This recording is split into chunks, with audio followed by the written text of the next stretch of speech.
జగన్మోహన్ రెడ్డి గారు ఫ్యాక్షనిస్టా? గొడ్డలి పార్టీ మా పార్టీ గొడ్డలి పార్టీయా? ఎవరు ఏంటో ఒక్కసారి మాట్లాడుకుందామా?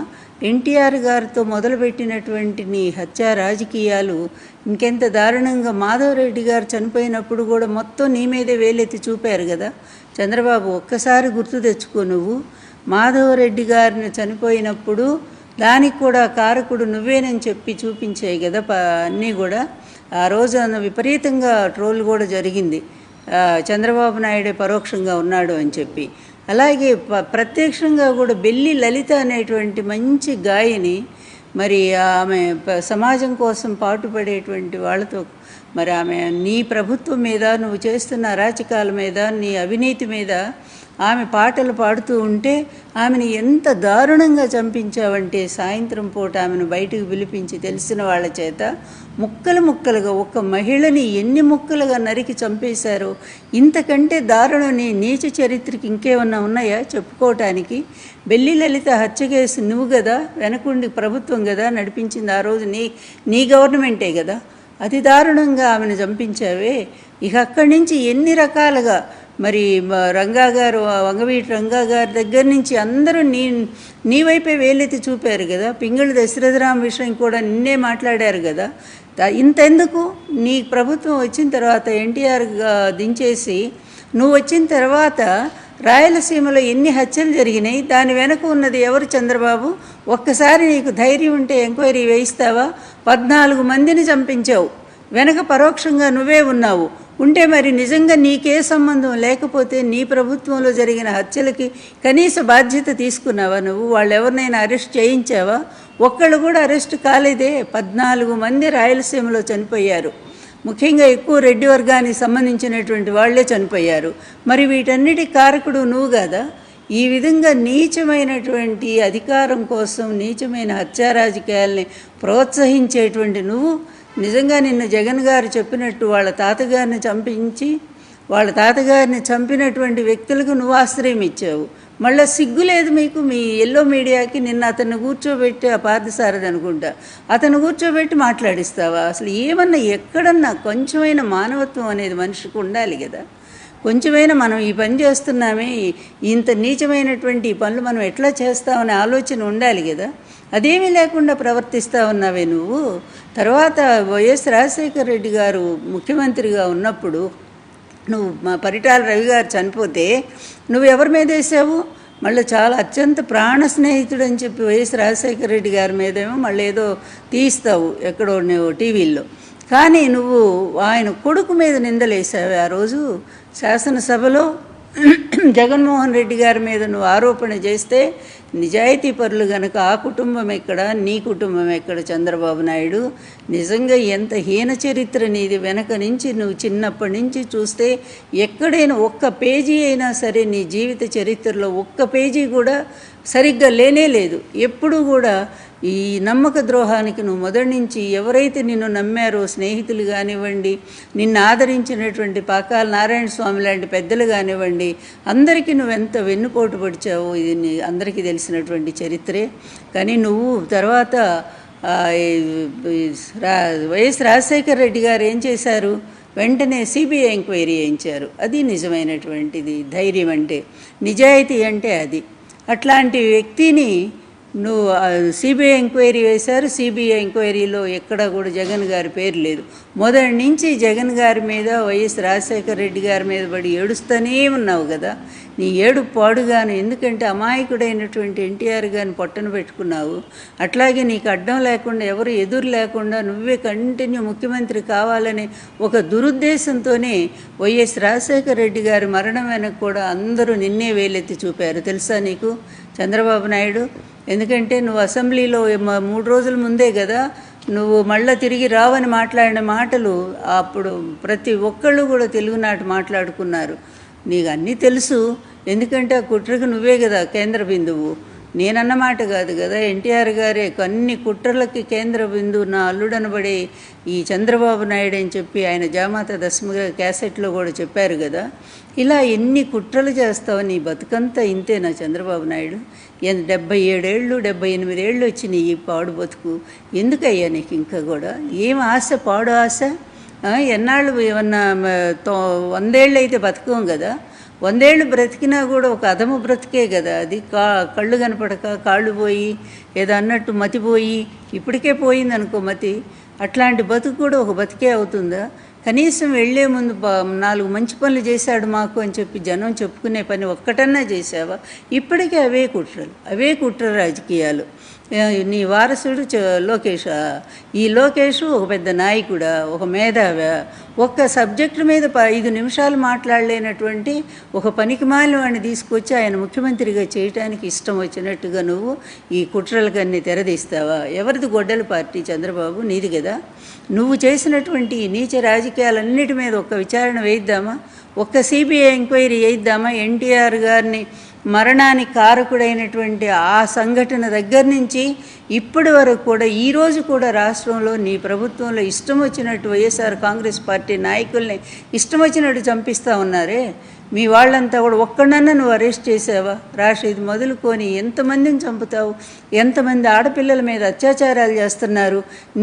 నువ్వెట్లాంటి వాడివో నీ పార్టీని కూడా అట్లాగే తయారు చేసావు. ఇది ఎన్టీఆర్ పార్టీ కానే కాదు. నేను చెప్తున్నా, ఇది చంద్రబాబు మార్కు పార్టీ, తెలుగుదేశం. అందుకే అంత అసహ్యం నాకు నీ పార్టీ అన్నా నువ్వన్నా కూడా. ఇంత నీచానికి దిగజారినటువంటి నువ్వు ఒక నిజాయితీపరుడు, ఒక నిష్కళంకుడు, ప్రజల కోసం పేదవర్గాల కోసం పాటుపడే వైఎస్ రాజశేఖర రెడ్డి గారు లాంటి వ్యక్తిని ఆ రోజు నుంచి ఏడుస్తూనే ఉన్నావు ఆ కుటుంబం మీద పడి. ఆ కుటుంబంలో వాళ్ళ అమ్మాయినే నువ్వు విడదీసావు వాళ్ళ నుంచి. ఆ అమ్మాయిని ఒక ఆయుధంలాగా మార్చుకున్నావు డబ్బిచ్చి. సరే, నువ్వు నీ రాజకీయాలన్నీ ఇలాగే ఉంటాయి కదా, నీ పనికిమాలిన రాజకీయాలన్నీ. కానీ గొడ్డల పార్టీ ఏంటి? ఈ దరిద్రం ఏంటి? అస్తమాను అసలు ఒక ముఖ్యమంత్రి స్థానంలో ఉండేటువంటి నువ్వు కనీసం మాట, మర్యాద, మన్నన అనేది కూడా తెలియదా నీకు? ఏదైనా సరే అబద్ధాలు చెప్పడానికి కూడా ఒక అర్థం లేదా? మొన్నటిదాకా లడ్డు మీద పడే ఏడ్చావు. అది అబద్ధమని తేలటంతో చివరి సుప్రీంకోర్టే కలుగజేసుకునేసరి నోరు మూసావు. ఇంత అబద్ధమాడినటువంటి నువ్వు అసలు రాజీనామా చెయ్యాలి కదా ఒక ముఖ్యమంత్రిగా. స్వయంగా నువ్వే చెప్పి మళ్ళీ ఎలా సిగ్గు లేకుండా పదవిలో కొనసాగుతూ ఉంటారు? ఇన్ని అబద్ధాలు జగన్ గారి మీద సృష్టించారు. ఇప్పుడు మళ్ళీ గొడ్డల పార్టీ. మొన్న స్పష్టంగా చాలా సిబిఐ కానీ 3 సార్లు పంపించావు నీ లాయర్తో, ఆమెని సునీత అని వాళ్ళందరినీ కూడా. ఏమైంది ఫైనల్గా? ఏమీ లేదు కేసులో. అసలు జగన్ గారికి భారతిరెడ్డి గారి సంబంధమే లేదని చెప్పి కోర్టే చెప్పింది కదా, సిబిఐ కోర్టు. అయినా కూడా గొడ్డల పార్టీని ఎలా మాట్లాడతావు? అసలు సిగ్గుందా నీకు చంద్రబాబు నాయుడు? ఏమాత్రమైన సిగ్గుందా ఇలా అబద్ధాలు ఆడటానికి?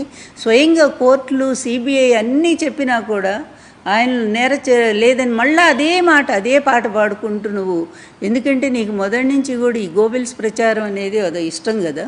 నీవు పనికి మాలినటువంటి ఒక పచ్చ మందను పెట్టుకున్నావు నువ్వు, మీడియా మందని. అది ఒక పనికి మాలిన మంద. ఎందుకంటే జర్నలిజానికి ఒక పెద్ద మచ్చ నీ మీడియా కూడా. వస్తుంది మీకు వాళ్ళకు కూడా అందరికీ రాబోతుంది. ఏంటంటే ముందుంది ముసళ్ళ పండుగ అనేది. ఇట్లాంటి ఏదో జర్నలిజము, ఇలాంటి తప్పుడు మనుషులు ఈ సమాజంలో ఉంటే సమాజం ఇప్పటికీ ఎలా భ్రష్టు పట్టిపోయిందో అందరికీ తెలిసినటువంటి అంశమే.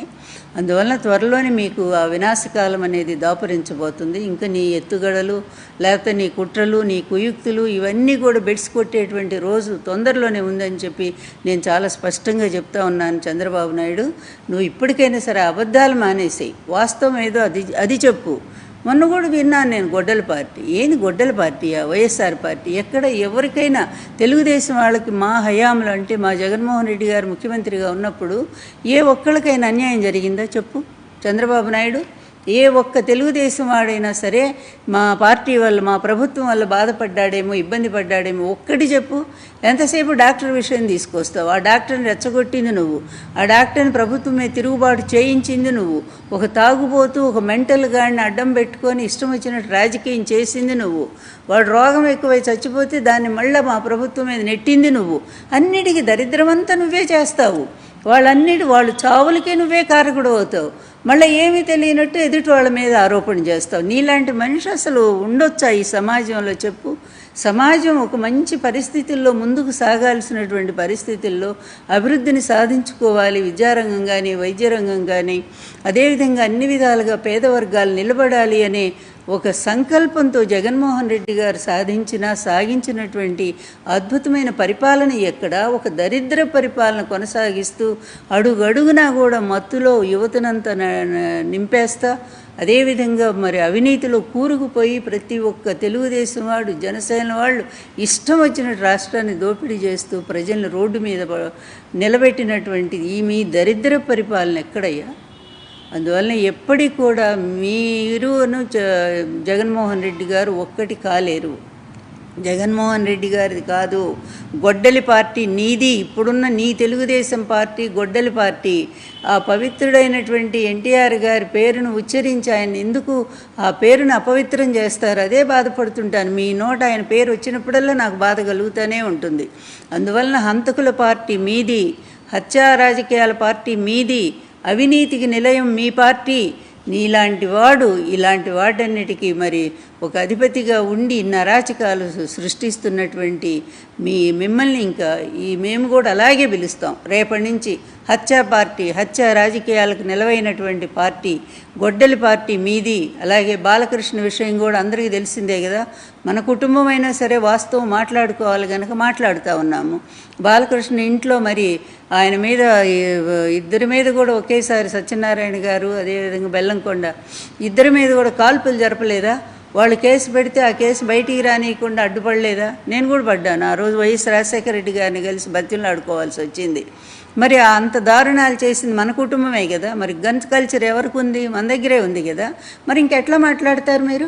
జగన్మోహన్ రెడ్డి ఎక్కడైనా ఎవరైనా ఏ ఒక్కళ్ళైనా ఆయన నొప్పించినట్టుగా ఎక్కడైనా చూపించు, ఒక్కడు సాక్ష్యాధారాలతో చూపించు. నీ పనికి మాలిన వాళ్ళని తీసుకొచ్చి, వివేకానంద రెడ్డిని చంపినటువంటి వాడిని తీసుకొచ్చి మీ ఛానల్లో కూర్చోబెట్టి మాట్లాడిస్తున్నారంటే మీకు ఇంతకంటే సిగ్గెక్కడుందయ్యా? ఎంత దిగజారిపోయారు మీరు. అసలు విలువలు అనేది ఏ కోసాన లేనటువంటి మీరు మాట్లాడేటువంటి నైతిక హక్కు మీకుందా? అసలు మీరు ఆలోచించరు. అది వేస్ట్ కూడా మీకు చెప్పడం అనేది. మేమేం చెప్పినా కూడా ప్రజలకే చెప్తున్నాము. అందువలన ప్రజలారా న్యాయం ఆలోచించండి. సౌమ్యుడు ప్రజలకు మంచి చేయాలని చిన్న వయసులోనే తన సుఖాలన్నీ కూడా వదులుకొని అన్నిటినీ త్యాగం చేసి మీకోసం ఇన్ని కష్టాలు పడుతూ తండ్రిని పోగొట్టుకొని అదేవిధంగా జైలు పాలయ్యి తర్వాత బయటకు వచ్చి కూడా మిమ్మల్ని వదలకుండా మొన్న కూడా ఈవీఎంల సాయంతో గెలిచిన ఈ దరిద్ర ముఠ నిజంగా ఇంత తప్పుడు వాళ్ళు ఎక్కడా లేడు. ఇంత దరిద్రం రాజకీయ ప్రజాస్వామ్యాన్ని నిలువున కూనీ చేసి వచ్చినటువంటి వీళ్ళు మళ్ళా అక్కస్సుతో జగన్ గారిని కూడా చంపించడానికి అనేక సార్లు ప్రయత్నం చేశారు. ఇట్లాంటి నీచుల పరిపాలన ఇంకా కొనసాగితే ఆంధ్ర రాష్ట్రం ఎంత ఇప్పటికే వెనకబడిపోయింది, ఇంకా అప్పుల పాలైపోయింది. అందువల్ల అతి దారుణమైనటువంటి పరిస్థితులను మనం ఎదుర్కొంటూ ఉన్నాము. ఆంధ్ర ప్రజల దురదృష్టం. ఇటువంటి వాడిని మళ్ళీ రానియకుండా రాజకీయాల్లో చేయాల్సినటువంటి బాధ్యత ప్రతి ఒక్కళ్ళ మీద ఉందని చెప్పి నేను భావిస్తూ ఉన్నాను.